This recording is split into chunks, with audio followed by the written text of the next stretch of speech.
Hello everyone, আসসালামু আলাইকুম। সবাই কেমন আছো? আজকে ঝিনাইদহ শহরের দুর্দান্ত একটা জায়গায় এসেছি এবং যারা ঝিনাইদহ থাকো বা যারা বাসিন্দা স্থানীয় বা অস্থায়ীয় তারা সবাই কিন্তু চিনে থাকো এটা 10 তলার সামনে।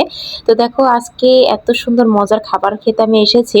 তো আমি তো জানতাম না যে এখানে এই আলী কাকার কাছে এত সুন্দর খাবার পাওয়া যায়। খাবারগুলো বলার আগে তোমাদের আমি লোকেশনটা বলে দিই। এটা কিন্তু এসআর গার্মেন্টস এর পাশে এবং 10 তলার সামনে। বা তোমরা ইসলামিক ব্যাংকেও বললেও কিন্তু চিনবা। তো মামার এখানে যে এত সুন্দর সুন্দর খাবার পাওয়া যায় আমি তো জানতাম না। আমি এখানে ডক্টরের কাছে প্রতিনিয়ত প্রায় সপ্তাহে 1-2 বার তো এসেই থাকি। এই কাকুটার কাছ থেকে এর আগে আমার আম্মু খাবার নিয়ে গেছিল, তাই আমি আম্মুকে বলেছিলাম, আম্মু এত টেস্টি খাবার তুমি কোথায় পেলে আর কোথা থেকে এটা নিয়ে আসলে? তাই তো আমি চলে গেছিলাম খোঁজ করতে করতে এই মামার কাছে। এই মামার নাম কিন্তু আলী মামা। এসে তো দেখছি আলী মামা তো পেঁয়াজি ভাজছিল। তো তখন আমি বললাম যে মামা আপনার হাতের যেই সিঙ্গারা যেটা সেটা তো আমার খুবই পছন্দ, এই কারণে আমার সিঙ্গারা কটা বানিয়ে দেন। তো আমি আমার অ্যামাউন্ট অনুযায়ী আমি বললাম যে আমার এই কয়টা সিঙ্গারা বানিয়ে দেন আর আমাকে দ্রুত বানিয়ে দেন। তো দেখেন মামা কিন্তু অনেক দ্রুত বানিয়ে দিচ্ছিল এবং অন্যটা ভাবছিল। তো সেই সময় আমি বলাতে মামা এত দ্রুত করে বানিয়ে দিল। পার্সোনালি বলতে মামার ব্যবহার আচরণ অনেক ভালো, অনেক শান্ত একটা পরিবেশ। এটা জায়গাটা কিন্তু আমার অনেক সিমসাম এবং খুব সুন্দর লাগলো। যদিও রাস্তার একদম ধারে ময়লা চয়লা থাকবে এটাই স্বাভাবিক, তবে তারপরেও আমার খুবই আবার তার থেকে বেশি ভালো লাগলো যে পরিষ্কার তেলে কিন্তু সেটাই